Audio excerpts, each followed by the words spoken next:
Hello, everyone. Hey, you're in the office with Joseph Skoda. Today, I want to talk to you a little bit about something that's on my heart and probably everyone's heart in one way or another. Too many of us are still living in the past. Yes, believe it or not, we're still frustrated from something that happened a day ago, a month ago, decades ago. And too many of us in our society are still blaming slavery for the problems today. Now, my grandparents did not own any slaves, and no one that I know of ever did. But of course, it happened. It happened in America. But we can't allow that to affect you today. There's a lot of things, obviously the white man or the Europeans, once upon a time, took the land from the Indians and killed a lot of innocent people. And that happened in every culture around the world. Sad, but it's our world culture. It is sad. But the whole idea is, what have we learned from that? How do we grow? And why the hell are we getting rid of the Civil War monuments in the United States? That's part of our history. Slavery is part of our history. All these crazy things, even the terrorist bombings today, are part of our history. 9/11, unfortunately, is a big part of that. We cannot forget what happened. We can try to forgive and forget. I mean, that's the right thing to do. Almost impossible if it's your loved one or family member that got hurt, and I totally can understand that. But we need to move forward. If someone gets hurt today or maims themselves, a terrorist attack, or even a racial slur, and yes, it still happens today and it's wrong. It really is wrong. It does not need to be tolerated. But are you going to let that continually affect you in your performance and blame everyone else if things are not going your way?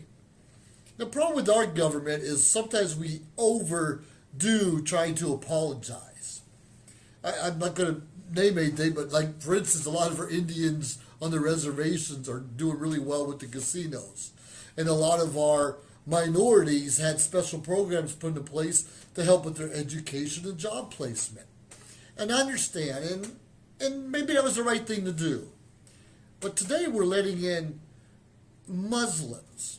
I hate to say it, there's Muslims been around forever and ever, and that's okay. But their Quran basically says, get rid of the infidels. Kill the Westerners, civilization. They either follow Muhammad or they get beheaded. It's right there. I could be paraphrasing, but it's right there, and that's what most of them believe. So if you're going to another state, another country, another county, don't bring your crap with you. The reason we usually go to a different country, a different state, a different county is because we don't like where we're living now, and we're looking for a better life. But if you bring all that crap with you, then it's going to be the same life. Especially those of us that live in California. We got so much horrible liberal views. And not saying everyone's horrible. That's not fair. That's generalizing. But if you're going to bring that crap with you when you move to Texas or Arizona or Michigan, you're just going to ruin those states. Leave your ideals back in California. Leave your ideals back in the Middle East. Leave your ideals back in Asia or Mexico or wherever else. If you're going to come to America, you need to be part of the American culture. And sure, we're a melting pot for everyone. But don't come here and try to change us. I remember growing up in Ohio, and it's popular in a lot of big cities. You had Chinatown, you had your Mexican town, Filipino town, a lot of different towns, Italians. And you love to go to those different places to get the authentic food, a little bit of the culture. Everyone got along. Why today I can't say Dago? Are you kidding me? That's not terrible. But you call me Whitey. That's not terrible. Please stop being so sensitive. The only time we need to be careful about sexism, sure, and racism, and we need to minimize racial slurs and things like that. But if I'm, among a lot of guys or gentlemen, and we're just kind of joking back and forth, and some of it might be sexual in nature, and if a woman approaches us and doesn't like it, she needs to walk away. And vice versa for a bunch of women and the men don't like it, they need to walk away. Or at least us men or women can try to tone it down when someone from the opposite sex is nearby or a different culture. And that's understandable. And when someone says, hey, please knock it off, you need to try and knock it off, that's understandable. But in most cases, guys are going to be guys, women are going to be women, and we're going to be who we are. We're not trying to put down others. We all joking and kidding with one another. Just like I'm in the Air Force. I'm always making fun of the Marines or the Army, Navy. That's just what we do. We can't take that seriously. It's a way to vent in some cases. It's the way show our frustration with the way the world is. Just like rivalry football teams. I'll always be a Pittsburgh Steelers fan, even though I'm from Ohio, but I live close to Pennsylvania as I do Cleveland. So it's all good, and we need to have that rivalry, that friendly competition. And if we're going to say you're a bum or a brown nose or whatever, so what? Don't take that stuff seriously. Come on, there's more important things to worry about, like paying your bills tomorrow.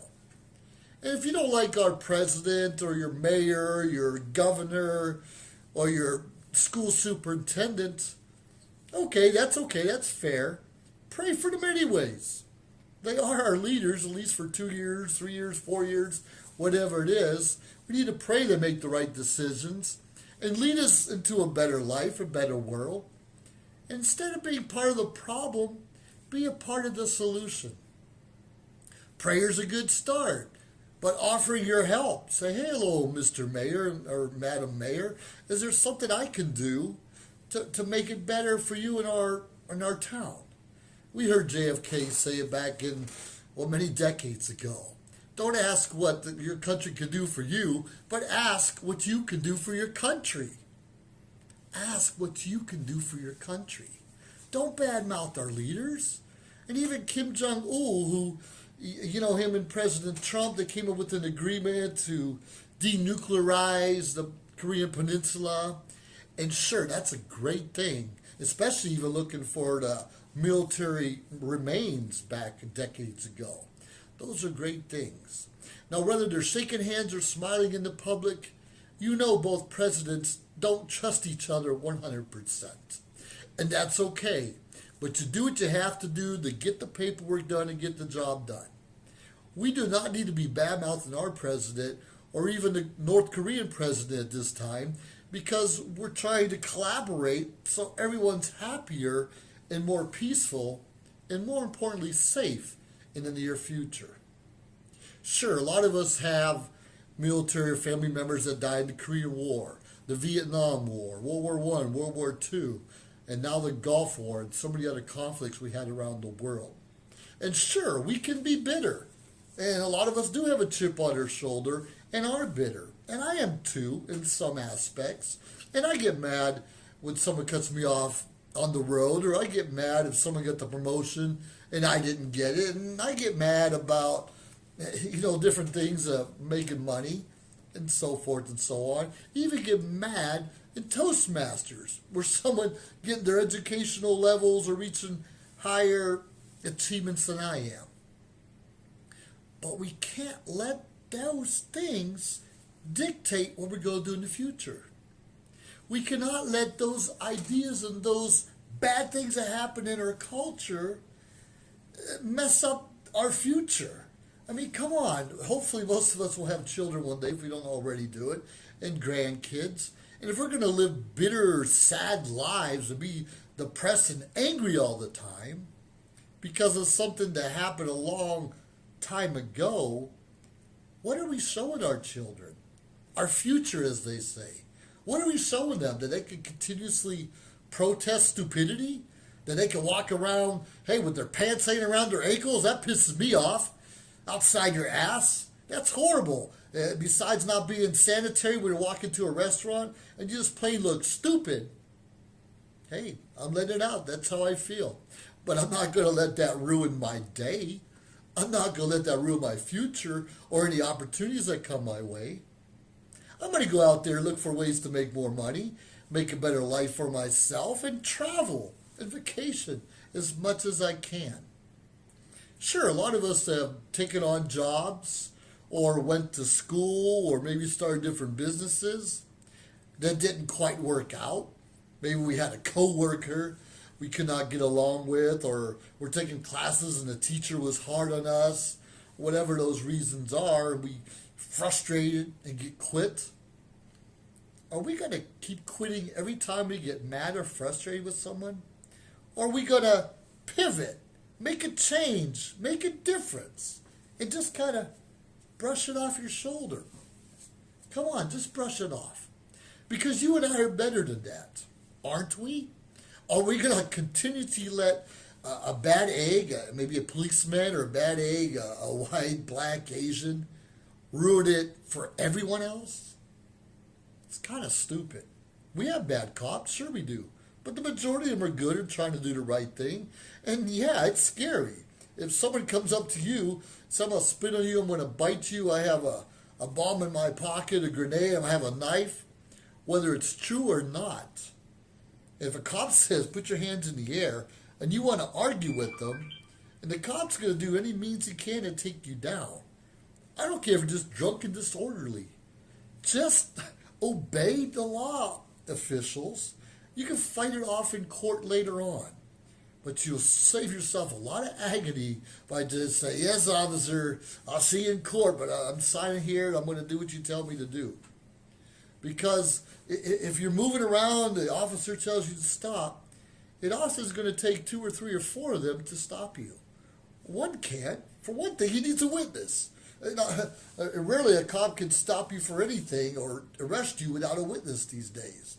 They cannot effectively do their jobs in most cases. And we're complaining how bad our cops are. And now we see there are bad people. We do have bad politicians, we do have bad cops, we do have bad school teachers. Sure we do. And a lot of our schools right now, especially I'd say in California, are teaching crap. Are teaching bullshit to our students. Teaching, I don't want to go into details right now because I'm going to go off on a tangent. It'd be really crazy. But a marriage is between a man and a wife, and that's how you bring up kids. When you become an adult, and if you live the gay lifestyle, the homosexual lifestyle, that's fine. That's when you're an adult. But don't teach your kids that in school. Let them make their own decisions later on in life. Let them see the good and the bad in everyone. But don't just tell everyone that they can all think and do what they want to do and it's okay. Come on, have some real pride. Want to bring up your little boy to be a man and your little girl to be a woman? Teach them to be a man and a woman. Respectful of the opposite sex. Respectful. And don't entitle your children, they think they deserve everything. That's a bunch of crap. And that also leads into problems that we have today in our society. So anyways, please limit all of that and keep it simple. And whatever you do, don't relive the past. We have too much to live for and a great future ahead of us. Don't be stupid. Do what you need to do right and don't let anything else hold you back, especially people. Well, this has been The Office with Joseph Skoda. You have a great day and brush it off. Just brush it off. Thank you.